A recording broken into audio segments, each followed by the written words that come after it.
for the next 50 years, you have enough money to take care of yourself, right? Can you shed some more light on the expenses side? What is your current expenses? From a planning perspective, I have kept it at 15 lakhs per annum.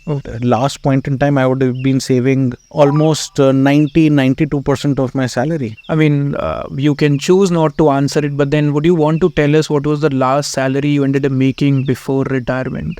Okay, I'll not give an exact number because then people get hooked onto it. But just to give you a sense, if I wanted in a year, I could have 12 Maruti Shia standing here, one for each month, if I wanted to spend that entire income of mine. How did you end up planning that amount? This is the money which I want, and after that, I'm good to go. Yeah, and I think this is an important thing which a lot of people don't get it, because as I said, I quit around 2 months back. Since then, I've got so many friends and people who've called me to ask what is the right amount. And actually, a lot of people don't know. So I created an Excel file, which was first of all assets. Okay. I broke it into physical assets. Like I had 3-4 houses. What is a house?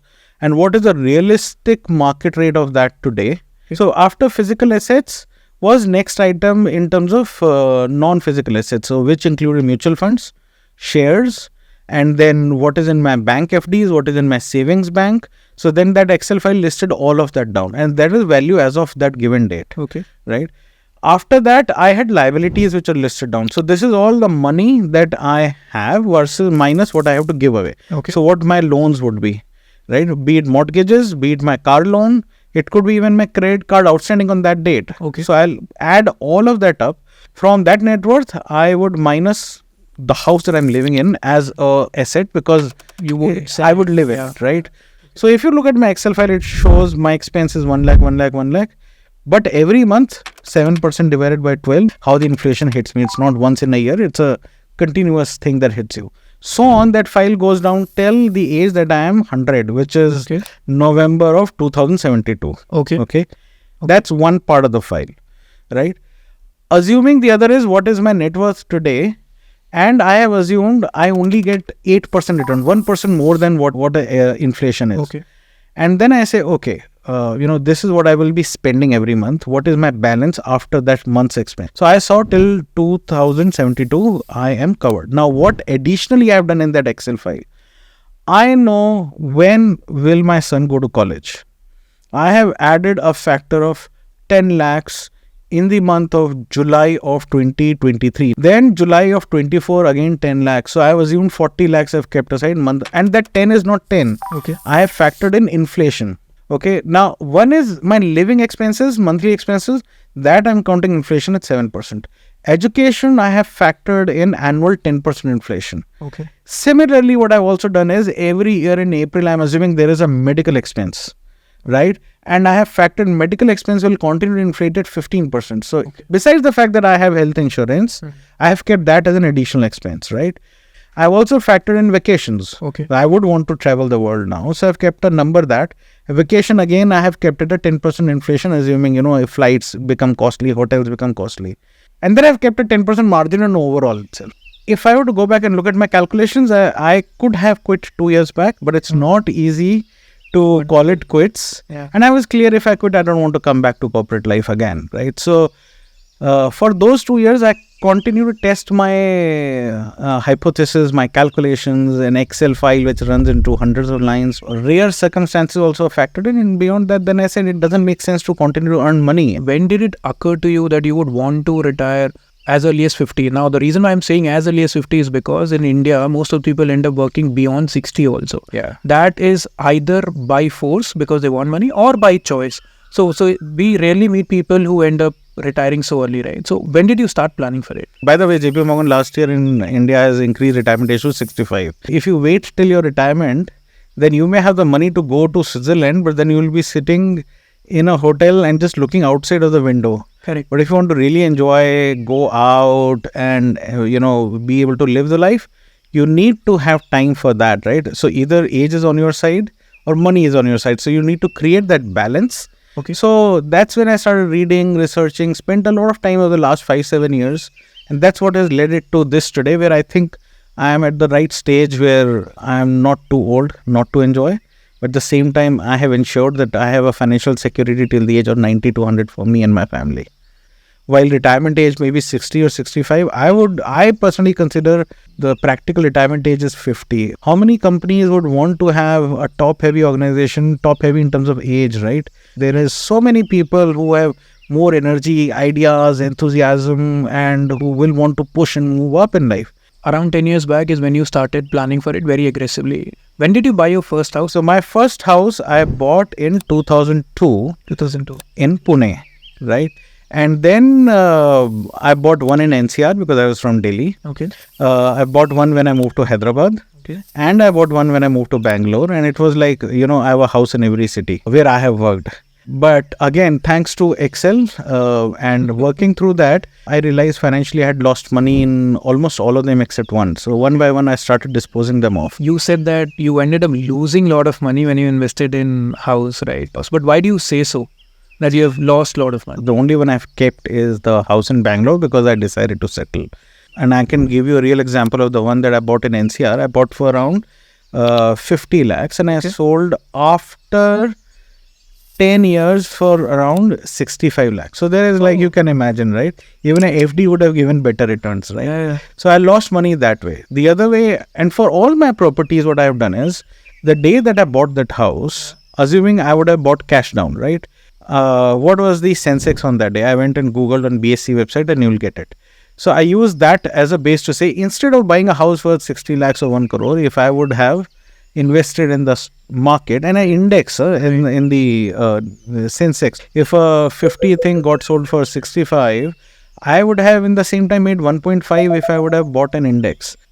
And property always appreciates in a lump. So suddenly you will find 2 years and suddenly property will double and people will say, yes, that is the best investment. But not realizing that 5 years, maybe property will not move anywhere. The property rates will stay flat or stagnant. So that's one thing. The other thing I've realized in a huge amount that has helped me retire early also is the fact that if I have a house worth 1 crore, it has become 1.5 crores. Great. I need 50 lakhs for my child's education. Can I sell 1 bedroom out of the 3 and say I got my 50 lakhs? No, right?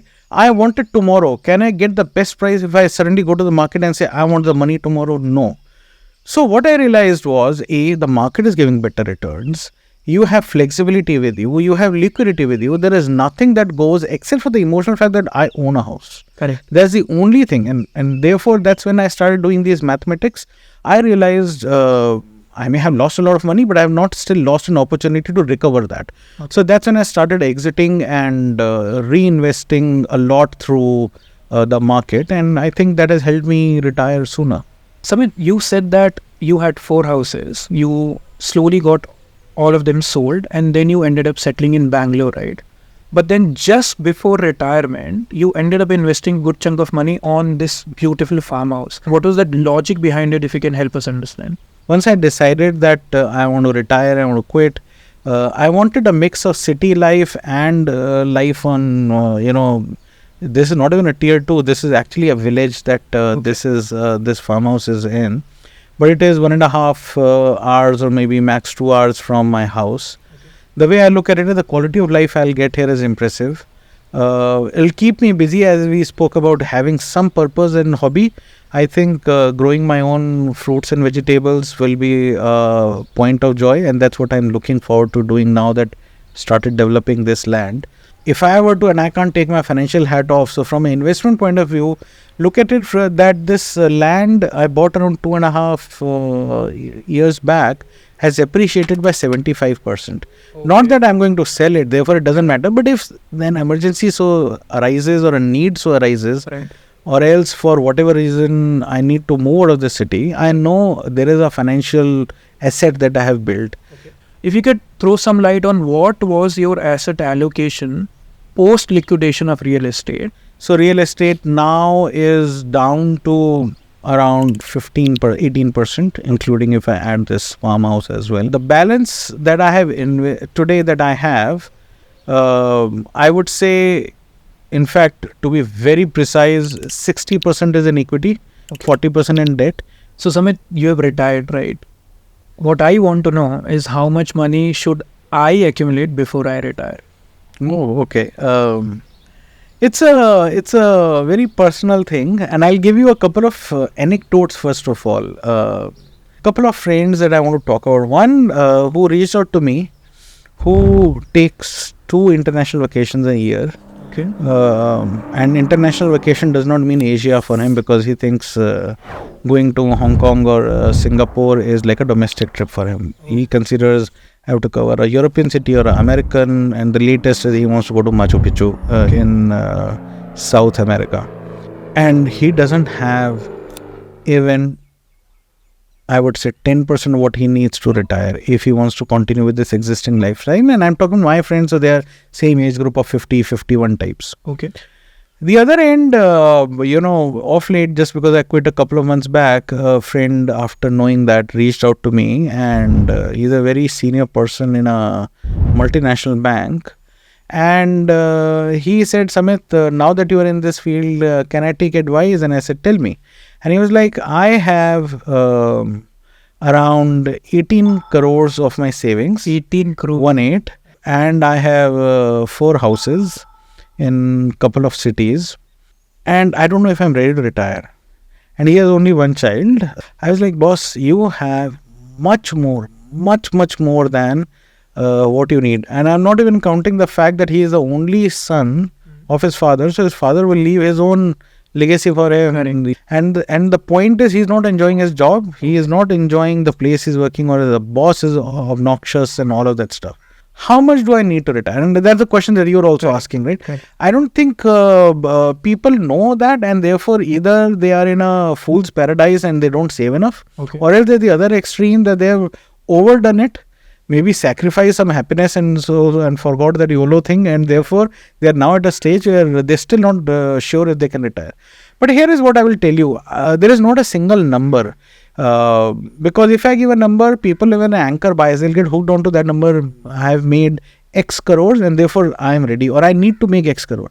Based on your lifestyle, based on where you are living, based on what are the other factors in your family. Do you have to take care of a joint family? Are you staying alone? Do you have a kid?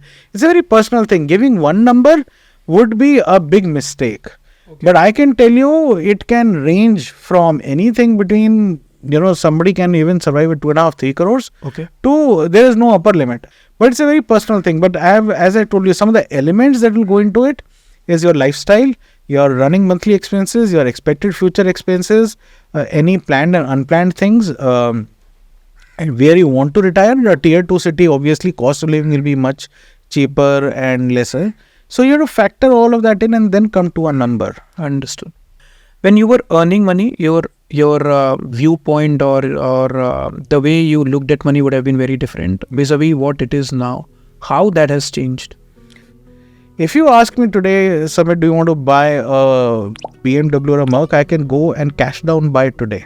But today, I don't think I need that Merc or a BMW. The day I need it, I'll go and buy it. And nobody's stopping me, and I think I can still manage my finances. But my relationship now is very practical with money. I'm enjoying the same thing with my Innova, right? Why will I want to? It's okay. I'm not saying people are wrong to buy an Audi or a Merc or a BMW. To each on their own. I would rather spend a crore on this farmhouse rather than a crore on buying a car, and everyone has to be happy. So that relationship is, you need to be happy, but at the same time, remember your income is not permanent, but your expenses are permanent. And that always rings in my mind, right? And the better balance you create, you see, I want you to enjoy life as well. And what else are you earning for, right? But at the same time, remember there will come a day when you will stop earning and you will live 50 years, 40 years after that. That is something you can't forget. So create that, keep that long term and your immediate joy and create that balance. Understood.